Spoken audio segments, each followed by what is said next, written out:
Sunday, 6 October 1985. Spiritual Aspirations 1.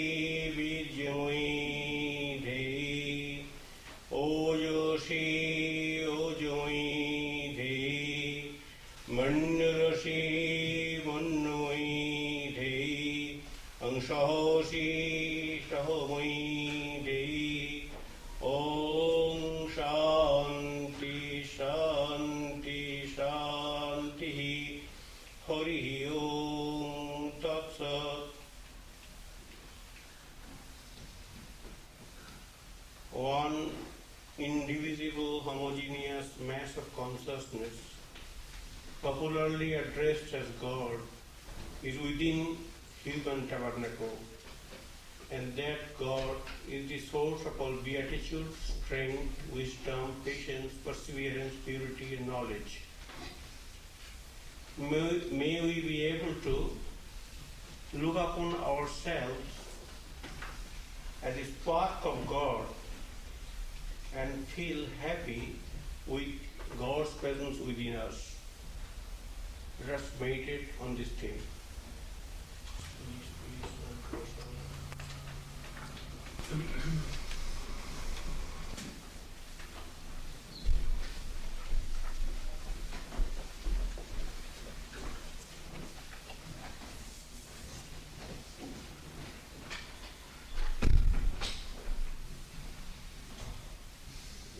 I am reading from Swami Virajananda's Bhakti Yoga. The chief thing is to want God. We want everything except God. Because our ordinary wants are supplied by the external world, it is only when our necessities have gone beyond the external world that we want a supply from the internal, from God. So long as our needs are confined within the narrow limits of this physical universe, we cannot have any need for God. It is only when we have become satisfied with everything here that we look beyond for a supply. It is only when the need is there that the demands will come. Have done with all this child's play of the world as soon as you can. And then you will feel the necessity of something beyond the world. The first step in religion will come.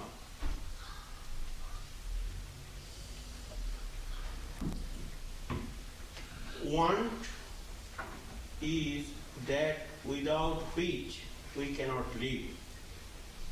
We want breath, we want food, we want clothes. Without them we cannot live.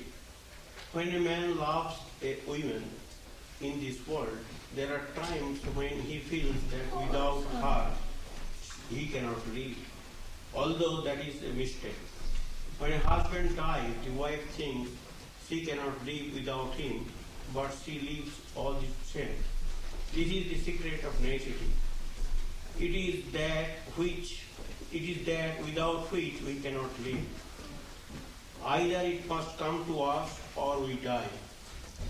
When the time comes that we feel the same about God, or in other words, we want something beyond this world, something above material forces, then we may become devotees.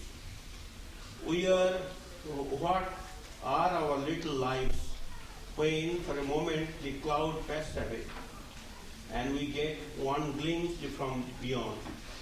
And for that moment, all these lower desires seem like a drop in the ocean.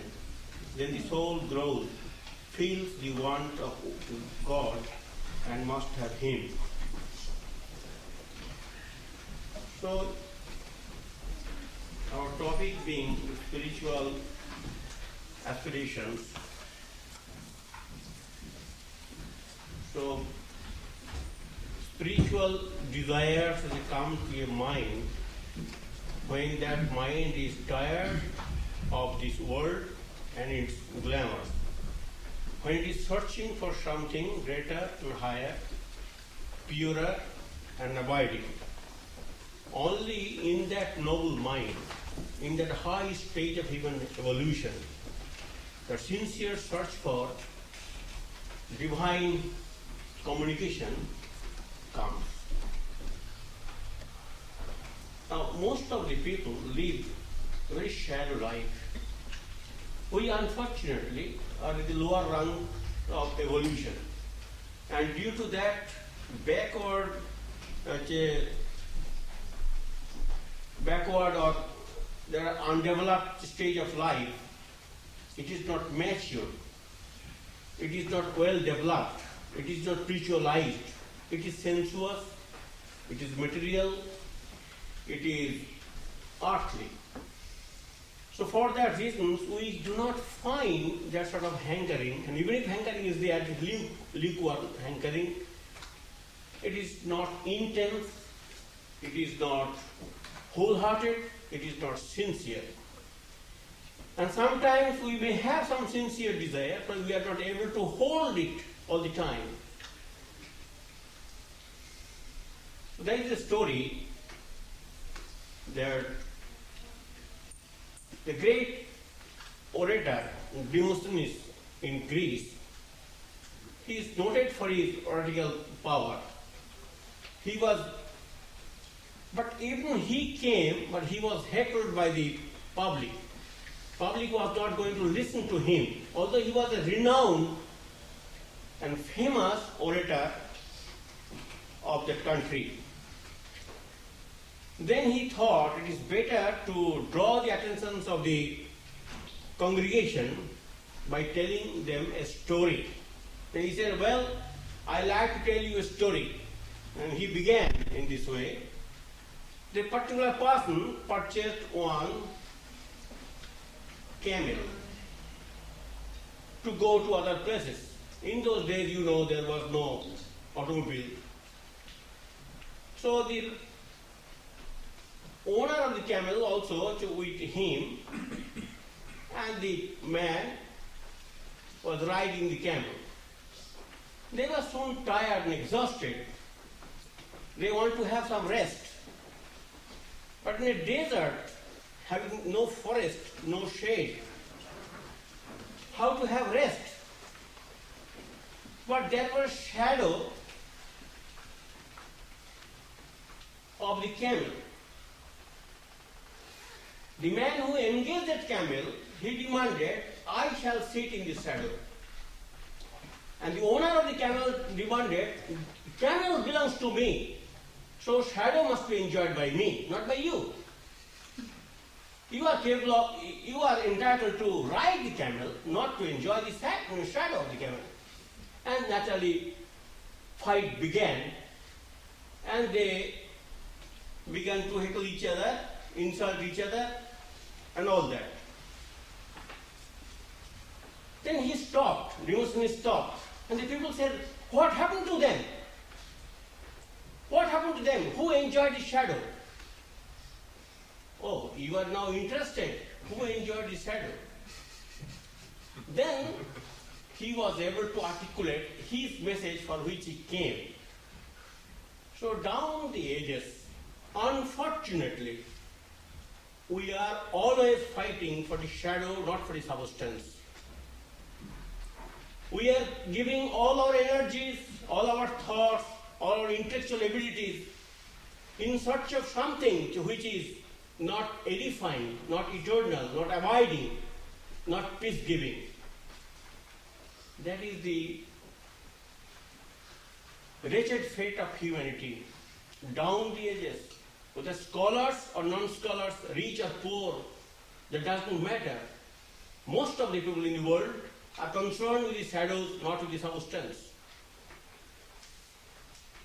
So we must have some clear concept of God or spiritual life.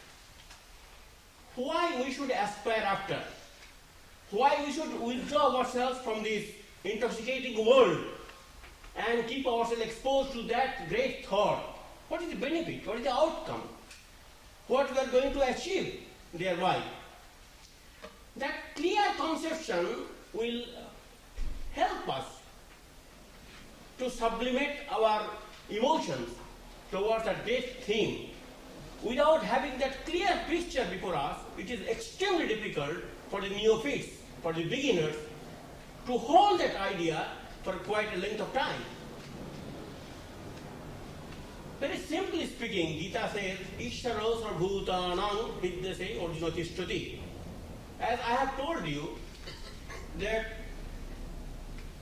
every one of us want peace. Every one of us want freedom. Every one of us wants illumination. Every one of us search for redemption or deliverance or mukti.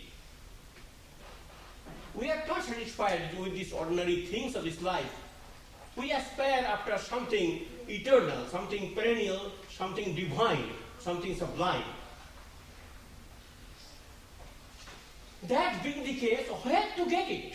In Messi, in Jimble, or in supermarket? Where to get it? In moon, in desert, in the depth of the ocean? Where to get it? You can get it from within. Ishvara sarvbhutanam vidyase orjunatishtrati. Just this one word is sufficient. One sentence is sufficient to provoke your imagination and to draw your attention.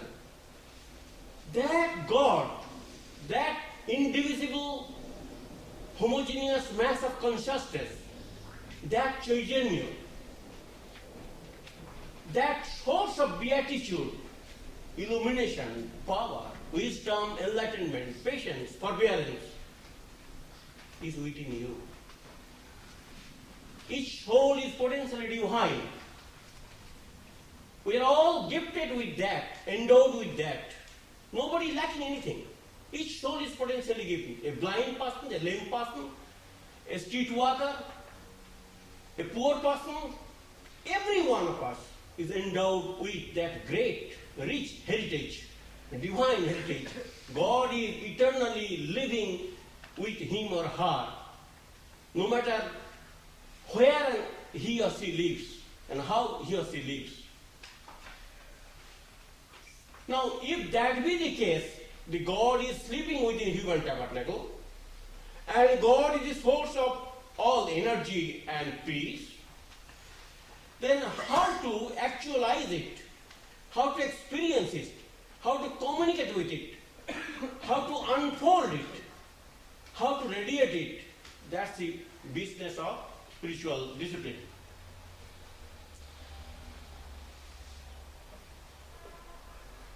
Or it can be thought in a way that this God is not known to me.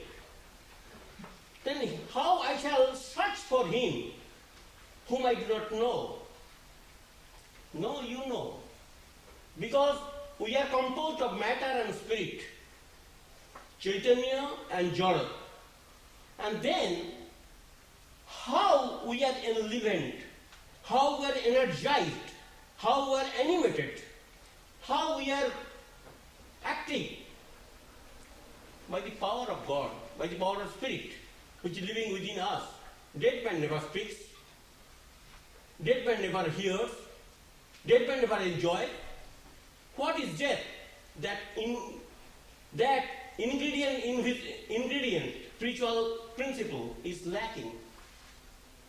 It has gone away. It has departed. So, Shankara gives one beautiful example. Suppose a glass with many holes, and in the midst of that glass, there is a light burning, candle is burning. Candle is burning inside the glass, and due to numerous holes, candle can be seen.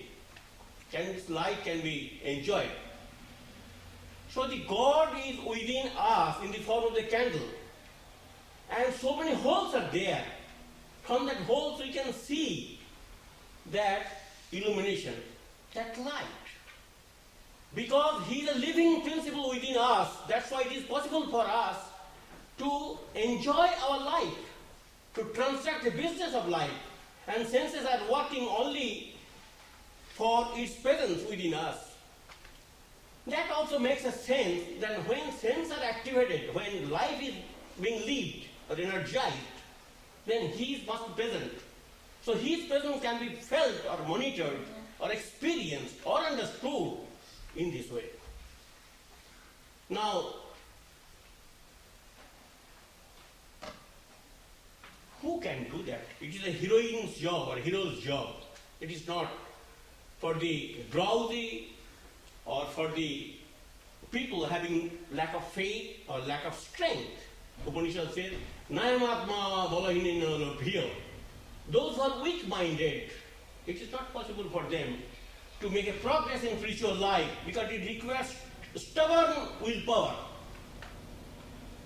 to surmount the elementary difficulties of spiritual life.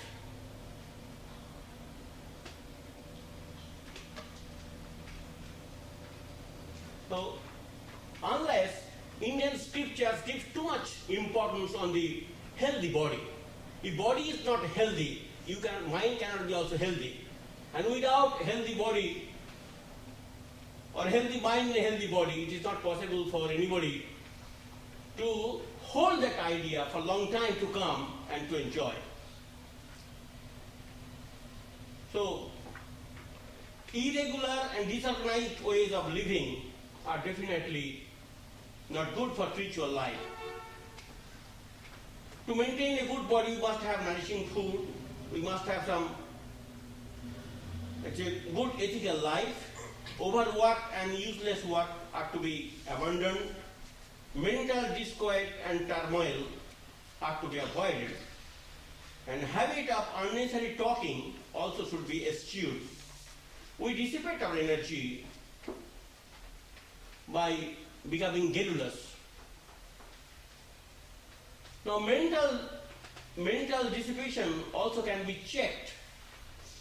Indiscriminate reading.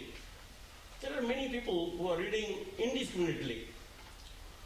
Even if they read holy books, what's the good of reading so many holy thoughts and ideas when you are not trying to practice even one of them?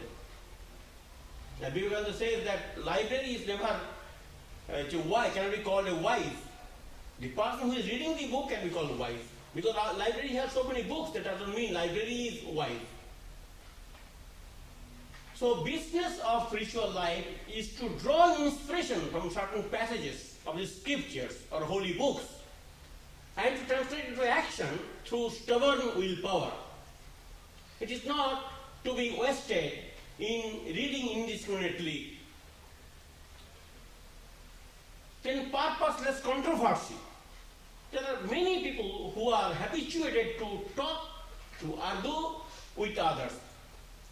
Even with God, suppose, what's the good of establishing your viewpoint when you are not interested in cultivating that dispassion or cultivating that sort of spiritual awareness? Simply you are talking. Even if you establish that God exists, what is gained by you? Those who say God exists, they are also not profited by that words, because to have some strength within or peace within, it has to be realized, it has to be practiced, it has to be actualized, it has to be experienced. So experience is the sine qua non of spiritual life. To have experience, one has to practice spiritual discipline. So this garrulous habit or habit of talking with any topic or habit of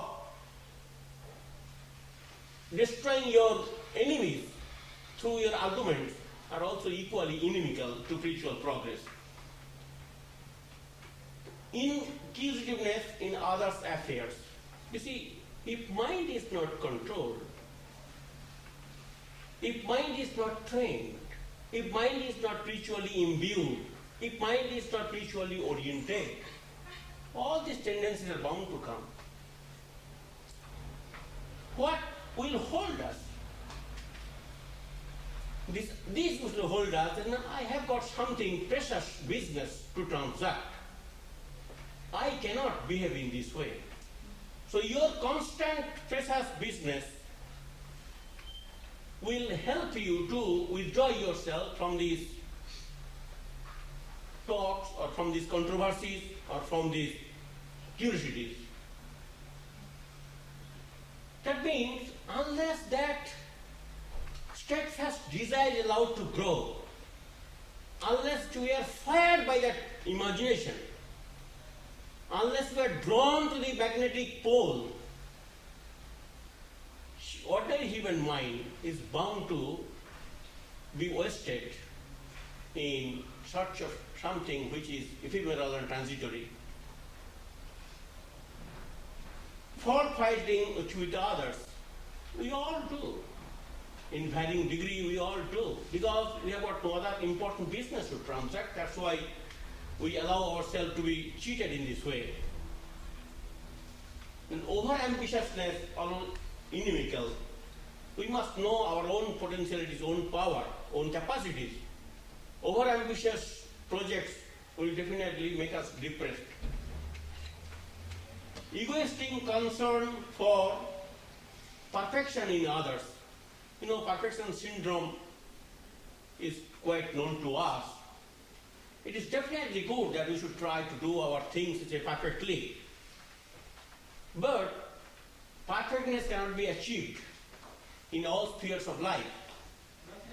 And we know many people who are oriented in this way, they dissipate their energy in such a way in attaining perfection in their secular work or in their spiritual work that they are exhausted after the work.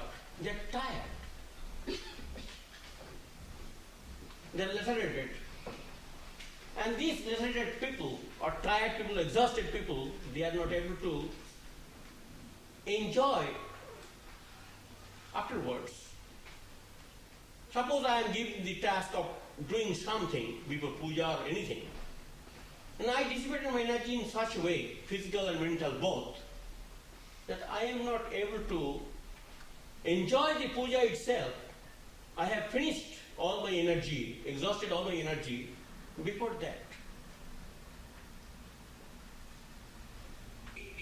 Then lower impulses are to be curbed. Without controlling the lower impulses, it is never possible to make our mind pure or make our mind steadfast. Because mind is always running away. Mind is always searching for cheap pleasures of life.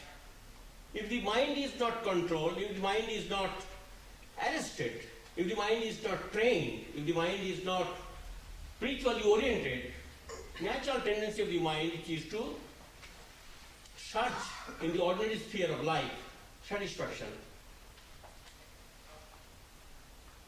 Habit of harboring grudge against others. There are many people who indulge in such behaviors. Then daydreaming, emotional clarifying, indulging in fantasies. This is also in order to escape from the realities of life, we resort to daydreaming. I am a holy person, this, that, and that, or I am enjoying this way and that way. This emotional clarifying or indulging in fantasies. Many people do that. In order to escape the rigors of realistic life, they go to the imaginary land where they can brood and they think that they are enjoying. Totapuri gave one precious instruction to Ramakrishna that keep your mind within you. Don't allow your mind to roam about. Because mind belongs to you. Unless you possess the mind, you cannot do anything. So don't allow your mind to be dissipated. giving bits of our mind to others is also equally dangerous for spiritual development. What does it mean? That means that earnestness for the goal which we have accepted, and when that earnestness is strong and intense and sincere, naturally all these carelessness or all these faults or all these limitations can be controlled. So how to generate that earnestness, how to be sincere, how to be wholehearted, how to be one-pointed, that is the whole question. If that does not take deep root in our mind, naturally its mind will be dissipated in ordinary things. So constant, we have to remember about the goal of life, and we have to create an environment which will be suitable for our spiritual practice. And friendliness towards the happy. Now there are people who are happy. Now how to maintain the equanimity of the mind? How to enjoy peace? How not to be restless? The one great formula is that friendliness towards the happy. Those who are happy, you call them your friends. Don't be jealous, because jealousy will make you unhappy. Compassion towards the miserable. Those who are miserable, unfortunate creatures, they require our compassion, our love, our sympathy. Then delight in the good and be indifferent to the evil. There are many people who are not leading good life. Let us be indifferent towards them without picking holes.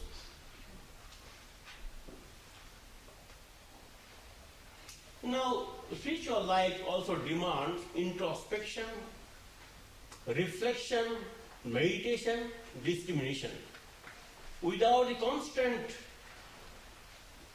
sort of discrimination, or without the help of that ideal discrimination, it is not possible to keep our mind exposed to these thoughts. So austerity has to be practiced. Austerity means not physical but mental and intellectual austerity. That means you have got a program and you have got a map of the spiritual life. You want to make journey towards them. So you have to have some control over your senses. And to bring control over your senses, you have to be vigilant, not careless. So fasting is one of the important elements in spiritual life. Mortification of the flesh. Flesh is not allowed to grow. Flesh is mortified. Flesh is killed. Flesh is starved. But nowadays, we are not capable of fasting in that way. Because when we begin fasting, we become exhausted, we become tired. Our mind is kept busy in thinking of the body and body alone. We cannot lift our mind for something for which we are fasting. Sri Ramakrishna used to say that as well, in Kali Yuga, when we are body bound, when we cannot give our body consciousness, and when we are generally very weak, it is no good to develop that sort of fasting habit and thereby creating all problems of body, and mind is not allowed to think of God for which you are fasting. So Gita also says that because God is within you, So what's the good of fasting and thereby giving trouble to God?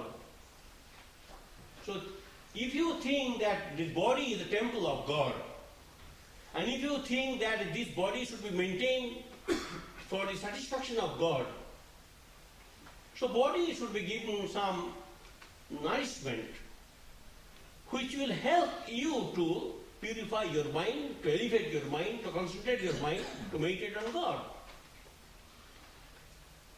Because the main purpose is lost. And when there is a fruit in the basket, we may try to have the basket. But when there is no fruits in the basket, simply trying to snatch the basket itself without any fruits, it has got no meaning. So what is the real austerity? Some people say truth. If you hold truth, truth will make you free. So hold truth. Hold the substance. Hold the ideal. Try to remember that ideal as much as possible. And by holding that truth or truthful ideal, you are making enough austerity to purify your body and mind and senses. You are coloring your mind with that truth. And then conquering lust. There are many people who can fast or who can do some physical austerities also. Suppose without any food, standing on the head, and there are various other austerities you can see. But they are not able to conquer their lust, conquer their lower impulses.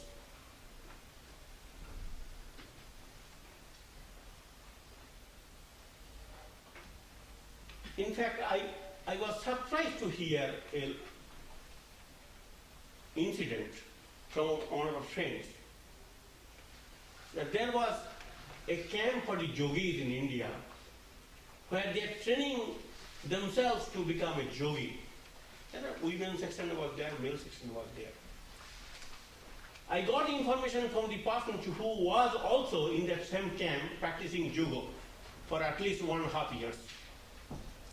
And he told me a team came from Japan to study these yogis, how they control their emotions, how they control their breath, and how they are able to forget about the body consciousness. So expert came, doctors and all these came, they took photographs. Scientifically, they tried to analyze everything, physiological responses and all that. And he told me that those who excelled in that art of yogic feats, there are 2 sisters were there, and both the sisters wanted to marry one boy who was also practicing judo. I was surprised to hear that, and this man who is telling me, he says, I was in this camp, in this group. I have heard, I have seen.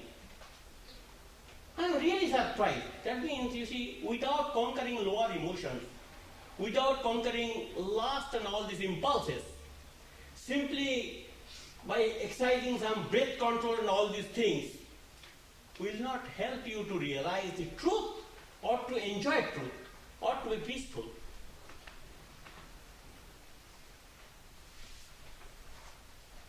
So it is a very difficult task. We must be aware of these things, the snares of the mind, or how mind deceives us. Anyway, then renunciation. Renunciation is very positive. It is not negative at all. Very, very positive. We are always practicing renunciation, in fact, in every walks of life. When we want something better and higher, naturally we give up the lower things. So, this is renunciation when we are giving up lower things and aspiring after higher things. So, these renunciation has to be practiced, impulses have to be controlled, and your truth has to be loved. These are the austerities. It is not physical modification or fasting or any other feats. You can draw attention of the people. I know in Himalayan regions, I know the people, there are one or two yogis completely having no clothes. And in Himalayan regions they are, in all seasons they are bare. In summer, in winter. Because they have practiced it, not that he or she is very ritually living. They have practiced it. Due to that continuous practice, they are able to keep themselves in that state. There is no spiritual element in that way. To have some love for truth, or to have some peaceful mind, some loving love and sympathy for others, dedication for idealism, are something different from physical fasting or physical austerities. Physical austerities are necessary. I am not suggesting that it is not necessary. But why it is necessary? In order to keep our mind towards God. If mind becomes weak, if body becomes weak, if mind is not allowed to think of God, that austerity is denounced in Bhagavad Gita and in every great scriptures. Well, spiritual arrogance are to be avoided. Those who have taken the robes or those who do little spiritual practices and that, they have got, we are the mask of religiosity, and they say, well, I am holier than thou. There was a Muslim fakir. He was sitting and he was thinking himself that he is anyway far better than ordinary run of people.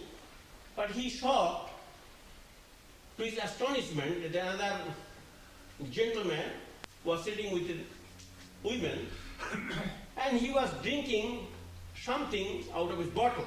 Then he said, well, in a holy place, this man is drinking wine and enjoying the companionship of the women. So he was thinking in that way.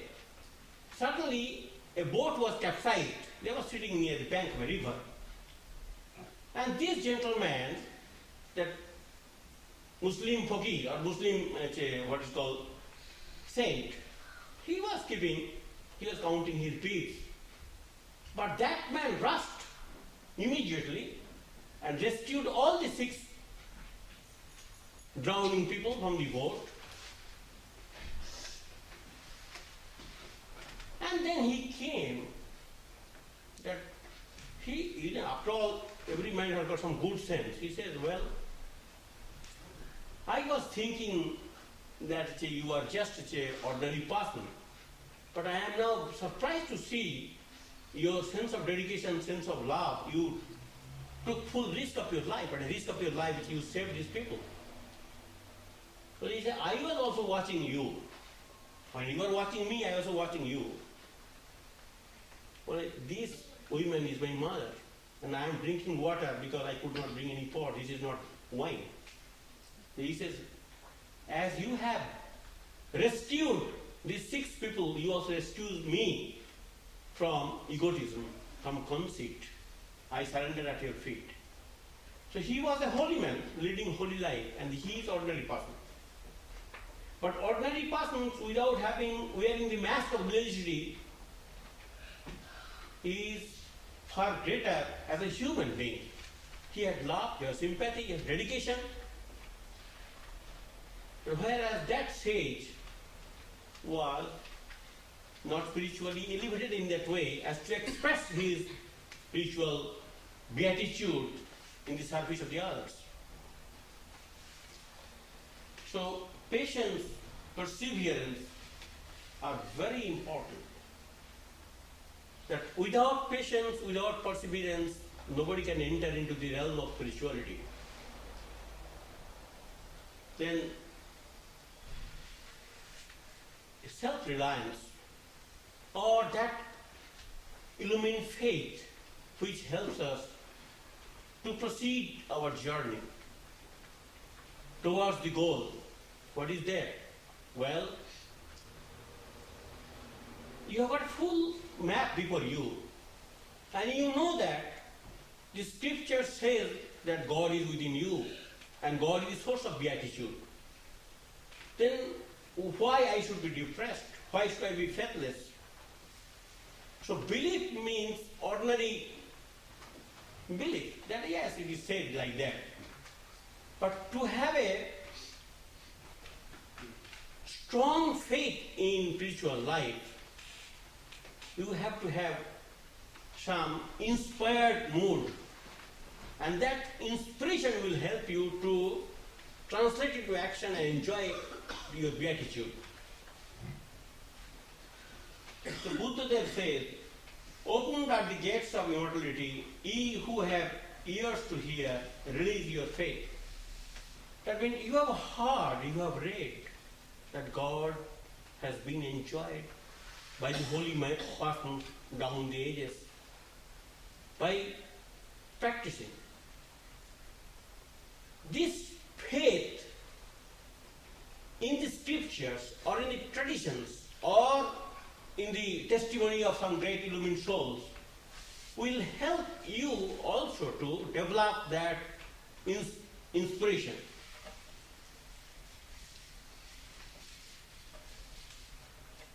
So in all great scriptures it is said that first you have to have that sort of faith. Faith will transform your life and help you to enjoy illumination. So worldly life can be given up and spiritual life can be enjoyed only by having that inspired faith. Faith in an ultimate solution of the problems of life. These problems of life which are confronting us, we all know how to solve the problems. Who will solve the problems? In which way the problems can be controlled or solved? Only by developing spiritual awareness, only by becoming illumined, only by coming near to God. So if we are not willing to accept this sort of testimony of the great saints and sages and illumined souls, it is not possible for us to confront the problems of life. So that is called faith, that yes, the problems of life can be solved by developing spiritual life. So let me try my best to develop my spiritual potentialities. And without any hesitation, without any wavering of mind. So ordinary belief gets energized into dynamic faith. Unless the dynamic faith is aroused or cultivated or generated, it is not possible to make serious progress in spiritual life. So knowledge has got two sides. It gives the knowledge of the object, and knowledge also helps us to have that faith. This is most ordinary, that I know this and that. Extraordinary thing is that I know that by controlling one's emotion, one can get rid of the lower passions. That knowledge, the secondary knowledge, comes out of faith. So faith is something dynamic and total. And this saves us. Those who are leading spiritual life, those who are trying to develop spiritual potentialities, those who are trying to reach God, those who are trying to enjoy a little bit of peace within themselves, they have to have tremendous faith. Because this faith alone, in the midst of trials and tribulations, will help us to maintain our equanimity, serenity, composed attitude. Otherwise, we'll be lost. Will be dissipated, will be broken, will be dismantled, and will be disintegrated. So we have to have faith. Faith, like an iron chain, will hold us, will not allow us to run away from the post or to be lost. So in our scripture it is said that sort of dynamic and total faith, like a fond mother, the source of all blessings, protects a truth seeker. A truth seeker is protected in the midst of his or her trials and tribulations, despondency. by having that strong, dynamic, wholehearted, energizing faith in the ultimate solution of all the problems in spiritual life. This unshakable faith is very useful for all of us. So, main question is this, that whether we want this sort of peaceful life,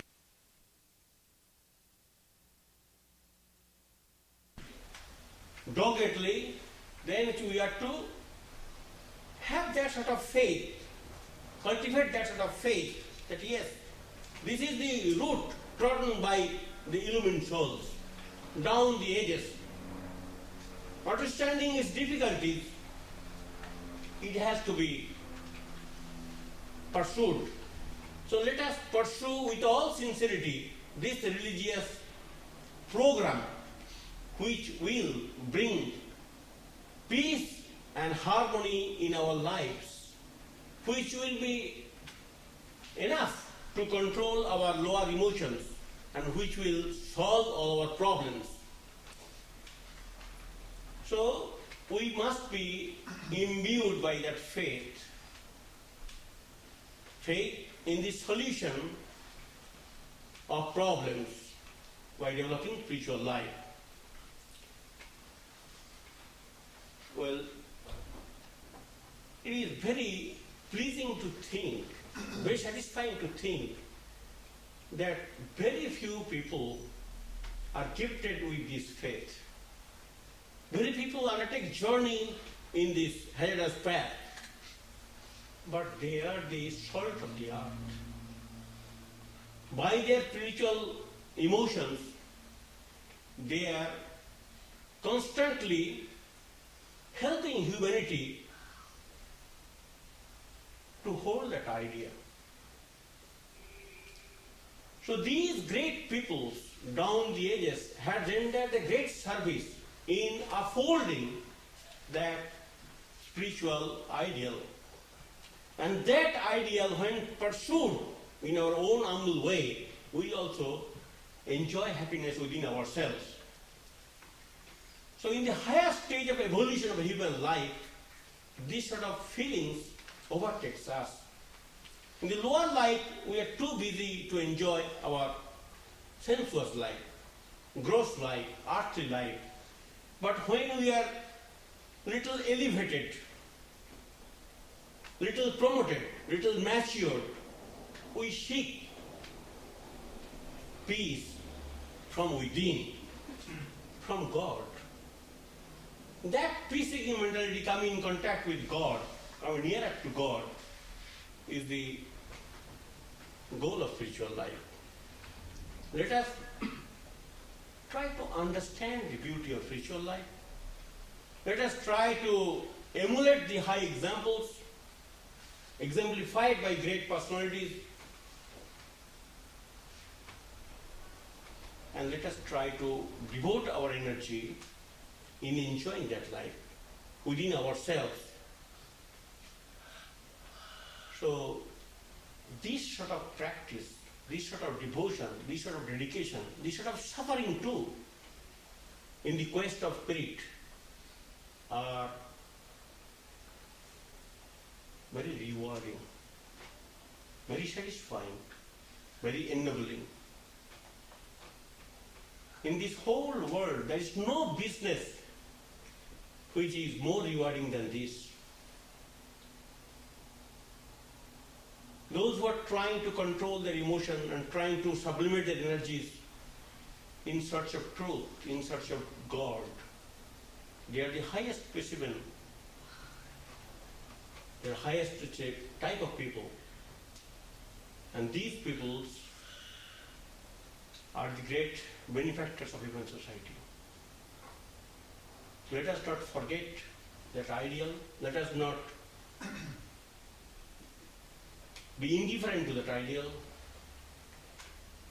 Let us be sincere to hold that ideal before our gaze, before our humanity, so that we can serve the cause of truth. by emulating the examples of truth. And that brings total satisfaction in human life. Stop here. Om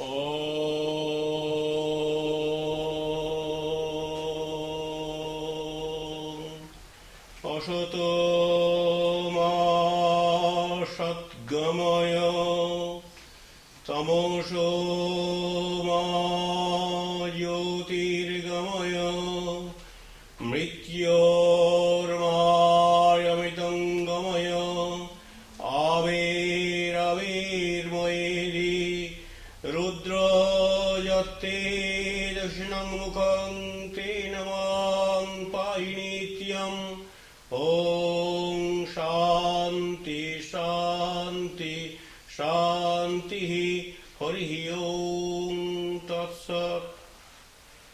May He who is the Father in heaven of the Christians, Holy One of the Jews, Allah of the Mohammedans, Buddha of the Buddhists, Tao of the Chinese, Ahura Mazda of the Zoroastrians, and Brahman of the Hindus, lead us from the unreal to the real, from darkness to light, from disease and death to immortality. May the all-loving being manifest Himself unto us. May the all-loving being manifest Himself unto us. May the all-loving being manifest Himself unto us and grant us abiding understanding and all-consuming divine love.